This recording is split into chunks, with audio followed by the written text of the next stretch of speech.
Boa tarde. Vamos fazer uma leitura desse livro, Os Mensageiros, com o consentimento de Deus, da espiritualidade benfeitora, Jesus de Nazaré, no seu pão maior. Capítulo 34, Oficina de Nosso Lar. Entre 18 e 19 horas, atingimos uma casa singela de bairro modesto, no longo percurso, através de ruas movimentadas. Surpreendia-me sobremaneira, por se me deparar em quadros totalmente novos. Identificava agora a presença de muitos desencarnados de ordem inferior, seguindo os passos de transeuntes vários ou colados a eles, em braço singular. Muitos dependuravam-se a veículos, contemplavam os outros das sacadas distantes, alguns em grupos, vagavam pelas ruas, formando verdadeiras nuvens escuras que houvessem baixado repentinamente ao solo. Assustei-me, não havia anotado tais ocorrências nas discussões anteriores ao círculo carnal. Aniceto, porém, explicou que não fora vão o auxílio recebido para intensificação do poder visual. Estávamos em tarefa de observação ativa, com vistas ao aprendizado. Não dissimulava, entretanto, minha surpresa.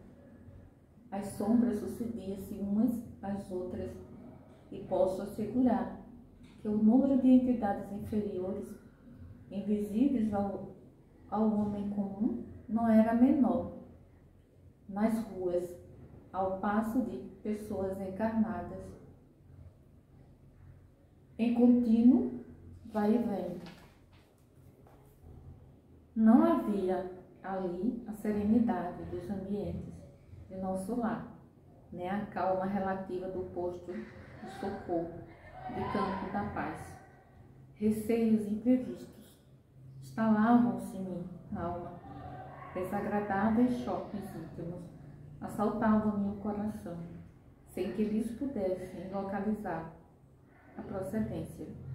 Tinha a impressão nítida de havermos mergulhado no oceano de vibrações muito diferentes, onde respirávamos com certa dificuldade. Nosso instrutor esclarecia que, com o tempo, seriam dilatados nossos poderes de resistência e que as penosas sensações experimentadas obedeciam à circunstância de ser aquela a primeira vez que descíamos ao ambiente da costa em serviço de análise mais intenso. Recomendava-nos bom ânimo e, sobretudo, a conservação da fortaleza mental ante quaisquer quadro menos estimáveis que nos defrontasse de imprevisto. A eficiência do auxílio, exclamava ele, necessita educação persistente. Não seria possível ajudar alguém prendendo-nos a fraquezas de qualquer espécie.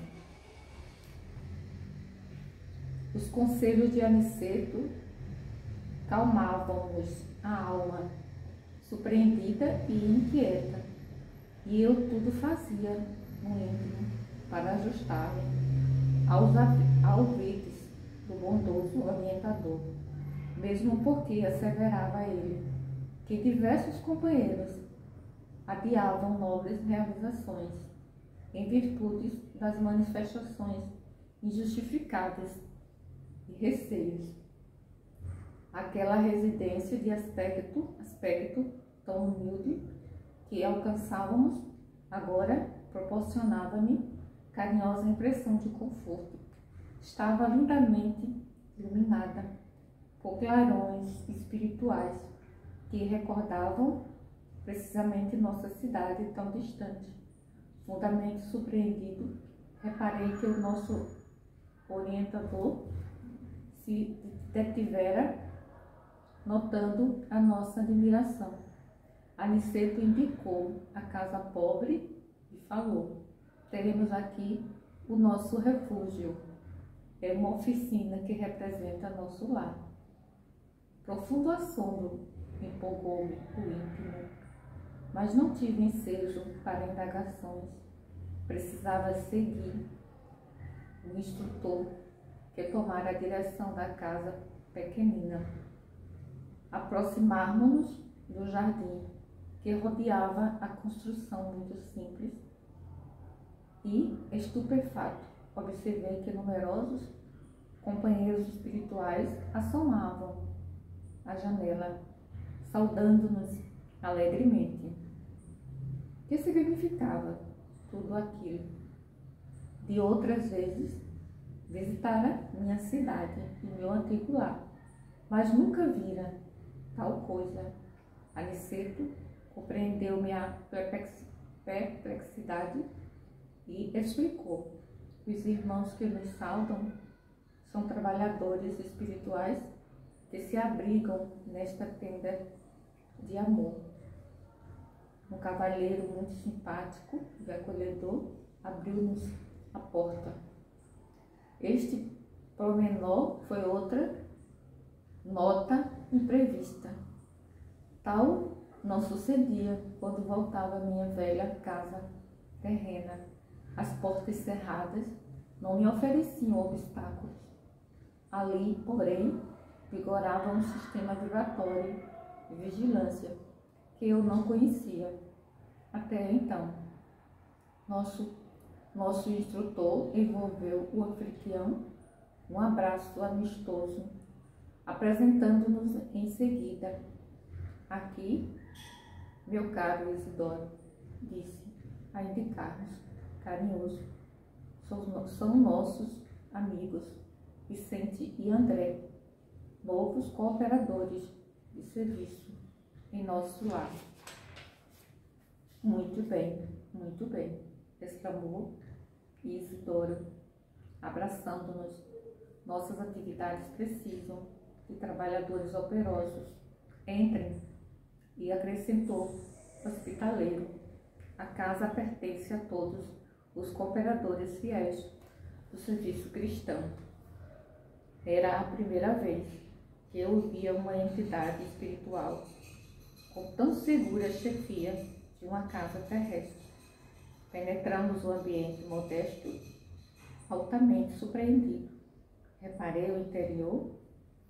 A paisagem material mostrava alguns móveis singelos, belos quadros de óleo nas paredes alvas, velha máquina de costura movimentada por uma jovem, aparentando 16 anos.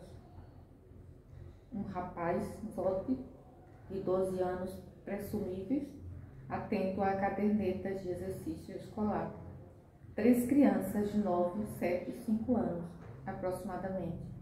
E como figura central do grupo doméstico, uma senhora de 40 anos, mais ou menos, tricoteando uma blusa. Notei, porém, que a fronte do tórax, do olhar e das mãos dessa senhora irradiava-se luz incessante, que me não permitia sofrear minhas expressões admirativas. Aniceto designou-a, respeitoso, e falou: temos aqui a nossa irmã Isabel. Para os olhos humanos, ela é a viúva de Isidoro, mas para nós é uma servidora leal nas atividades da fé. Reparei que Dona Isabel parecia, de algum modo, registrar a nossa presença, acusando certa surpresa no olhar, mas Aniceto adiantou-se, esclarecendo: nossa amiga é senhora de grande evidência psíquica, mas os benfeitores que nos orientam, os esforços recomendam, não se lhe permita a visão total do que se passa em torno de suas faculdades mediúnicas. O conhecimento exato da paisagem espiritual em que vive talvez lhe prejudicasse. Tranquilidade. Isabel, portanto, apenas pode ver, mais ou menos, a 20ª parte dos serviços espirituais, em que, embora de modo direto a essa altura, Isidoro nos indicou pequena sala ao lado e falou a Aniceto em particular: desculpe-me se não lhes posso acompanhar no repouso necessário. Descansem, contudo, à vontade. Tenho serviços urgentes na recepção de outros amigos. Nosso mentor agradeceu comovidamente e, acompanhando, alcançamos modesto salão, pobremente mobiliado, mas quase repleto de entidades envolvidas em conversação edificante. Confortadoras luzes brilhavam em todos os recantos. Havia ali um velho relógio, tosca mesa de grandes proporções, uma dúzia de cadeiras e alguns bancos rústicos. A cidade, a claridade espiritual reinante, todavia, era de maravilhoso efeito. Muita gente esclarecida e generosa do plano invisível aos humanos aí se reunia. Aniceto cumprimentou os grupos que lhe eram mais íntimos de modo especial e apresentou-nos com bondade de sempre. Sentindo-nos a admiração, esclareceu, quando nos vimos mais a sós num canto do salão: estamos numa oficina de nosso lar. Isidoro e Isabel edificaram-na num canto, num ato de heroísmo e fé, tendo saído de nossa cidade para essa tarefa. Vai para mais de 40 anos. Graças a Deus, ambos têm vencido galhardamente árduas provas e mantêm seus compromissos corajosamente em serviço na costa. Há 3 anos voltou ele para a nossa esfera e, contudo, graças ao Altíssimo da esposa e aos vínculos de amor espiritual que conservam, acima de todas as expressões físicas, continuam estreitamente unidos, como no primeiro dia do reencontro na existência material.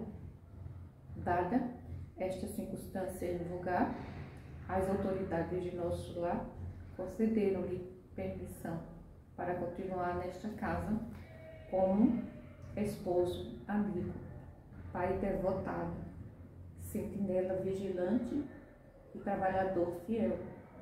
E, observando talvez a nossa maior surpresa, Aniceto acrescentou: sim, amigos, o acaso não define responsabilidades, nem atende à construção séria.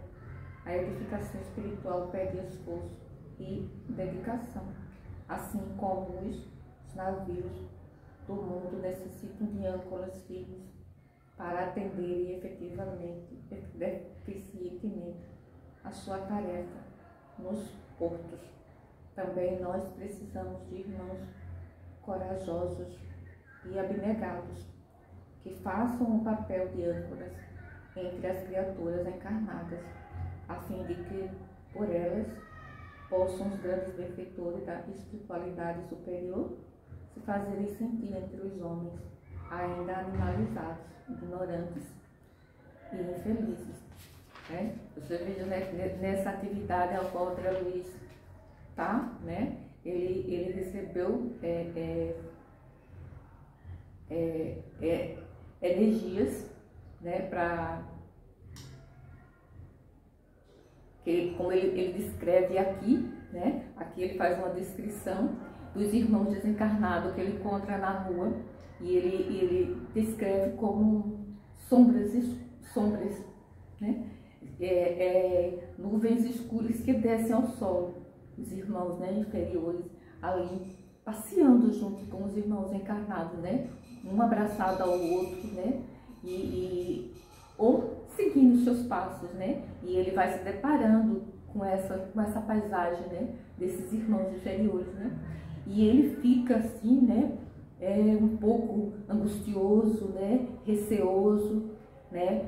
Se assusta nas coisas que vai acontecendo à sua volta ali na rua, né? Antes de chegar na casa de Isabel, né? E quando ele está se aproximando da casa de Isabel, ele já tem uma outra sensação de bem-estar, né? De conforto, né? Porque ele já sente outras vibrações, né? Ele já é recebido na casa de Isabel por Isidoro, né? Que é o vigilante, né? Da casa, é um espírito que desencarnou há 3 anos, mas que permanece dentro de casa, ajudando os seus familiares, né? Pelo amor que existe entre ele e a esposa, né? É o amor que eles mantiveram desde o primeiro encontro quando encarnado no mundo físico, né? Ele retornou para a parte espiritual com esse mesmo sentimento para com ela ele para com ela e ela para com ele, né? E ambos no trabalho ativo, como servidores fiel do Mestre Jesus, trabalhando, né? Abraçaram a causa no nosso lar, de onde eles saíram, né? E vêm para cá, para o mundo físico, e, né, continuam sendo responsável, dedicado à causa do bem, né? É tão tal que ele tem autorização dos espíritos benfeitores para continuar ali na casa, pelo devotamento, pela dedicação à causa do bem, na obra, né? Junto a Dona Isabel, né? E é mais interessante que quando André Luiz, Aniceto e Vicente chegam na casa, Isidoro quem os recebe, né? Que é o sentinela, ele fala aqui, né? Que é o sentinela fiel, né? E aí, quando o André Luiz chega na casa, ele se depara com um clarão espiritual, né? Como ele se refere aqui, né? do clarões espirituais. Aí você vê, né? A diferença, né? Da rua, onde ele vai encontrando aqueles irmãos ali passeando com os transeuntes, né? E na casa, na oficina de nosso lar, que é a casa da Isabel, né? Onde tem clarões espirituais, devido ao trabalho que ela realiza, né? Os espíritos que ali residem, né? E André Luiz é apresentado a companheiros espirituais que os saudam alegremente, né? E ele relata, né? Ele fala, né? Dessa vibração que existe ali dentro daquele lar, né? Fala dos trabalhadores espirituais, né? Que ali residem, né? Da luz que tem aqui dentro desse lar, né? Dos irmãos ali em conversação edificante, né? E ali mas mesmo assim ele vai se surpreendendo, né? Com aquelas pessoas ali, com aquela paisagem que ele vai vendo, né? Mas ele fica assim, né? Um pouco receoso a princípio, né? Mas depois vem Clarenço, Aniceto, né? E vai confortando ele, vai conversando, esclarecendo a ele e a Vicente, né? E aí eles continuam, eles conhecem a Isabel, dona da casa, encarnada, os seus 3 filhos, né? E o companheiro dela, né? Que é esposo, amigo, né? Que permanece dentro do lar, trabalhando, ajudando a Isabel e os filhos, né, a família, né? E aí ele acomoda os novos cooperadores, né? Que ele diz assim, quando ele recebe o Aniceto, Alexandre, a André e Vicente, né? Eles recebem alegremente, né? Acomoda-os e vai dar continuidade ao seu trabalho, né? E ali fica André Luiz, Vicente e Aniceto conversando, né? Olha, ele fala aqui, ó, confortadores luzes brilhavam em todos os recantos, né? Ali dentro daquele lar, ele fala das confortadores luzes que brilhavam ali dentro daquele lar. Enquanto lá fora, antes de chegar na casa da Isabel, né? era uma outra paisagem, né? Ao qual, né, assustava. Ele relata, né, que eu pude perceber, né? E aí ele vem relatando, né? E aí ele fecha aqui, né? Tô fazendo só um resumo. Ele fecha aqui, né? Falando que é por meio de Isabel e de Isidoro, né? Que ele diz assim, a fim de que por elas possam os grandes benfeitores da espiritualidade superior se fazerem sentir entre os homens animalizados, né? Quer dizer, através do trabalho da Isabel e de Isidoro, né? Ele pode se fazer ali, ajudando, auxiliando, né? E aí você vê a importância, né? E ela, ali dentro da casa dela, com o trabalho dela, né? Com toda a singeleza, André Luiz relata, né? A casa dela, pobrezinha, né? Humilde, né? Mas de muita luz ali dentro, né? Devido ao trabalho, a dedicação, né? O esforço, né? Que ela tem no trabalho, na tarefa que ela abraçou na colônia Nosso Lar e que assumiu esse compromisso durante toda a sua reencarnação, né? E o marido retorna também com essa mesma responsabilidade, né? Bom, meus irmãos, vamos parar por aqui, tem muito mais coisas para a gente continuar, né? E esse amor, ele ultrapassou essas pessoas físicas, né? Quer dizer, continuou. O amor de Isidoro e Isabel permaneceu após o desencarne dele. Porque o sentimento sincero entre ambos, ele continuou forte, né? E superando as provas árduas, né? Que ambos vivenciaram e que durante a sua reencarnação, né? E após morte, ambos continuaram trabalhando. Boa tarde, meus irmãos, Deus os abençoe. Né? Isso aqui é uma reflexão para a gente meditar, ler, refletir, né? E procurar dar o máximo que nós podemos de nós no nosso dia a dia, o melhor. Fiquem todos com Deus, Deus os abençoe. Assim seja.